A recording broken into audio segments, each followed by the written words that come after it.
रहमतुल्लाहि व बरकातुहू। लाला शाकर के हाल है, ठीक ठाक हो? बिल्कुल खैर खैरियत है। सुनाओ फिर इलेक्शन की सूरत हाल है? इंशाअल्लाह जी बिल्कुल इलेक्शन ठीक है। इलेक्शन ठीक है।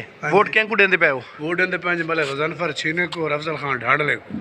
अच्छा, ते के देखदे पे हो कि हुकूमत कौन बनदा पे? नून के नून लीग दी पीपी हुकूमत बनदी पे इंशाअल्लाह। नून लीग दी ते पाकिस्तान दे विच जेहड़ी तरक्की घिन के आसे आसी ओ नून लीग ही नून लीग लै जी। ये आवाम दी राय है कि आवाम जड़ी आखदी पई है ये कि इंशाअल्लाह नून लीग जिद्दी पई है ते जित के पाकिस्तान नूं उवें ही तारीकियां चों बाहर घिन के आसी जिवें वो 2013 तो बाद घिन के आई है ते पाकिस्तान दे विच लोड शेडिंग दा खात्मा कीता है, पाकिस्तान दे विचों महंगाई दा खात्मा कीता है, पाकिस्तान दे विचों दहशतगर्दी दा खात्मा कीता है, पाकिस्तान को इंडस्ट्री बहाल करके दिती है, पाकिस्तान को सड़कों दे जाल दिते, पाकिस्तान को जदीद हॉस्पिटल दिते, पाकिस्तान को जदीद यूनिवर्सिटियां दित्तियां।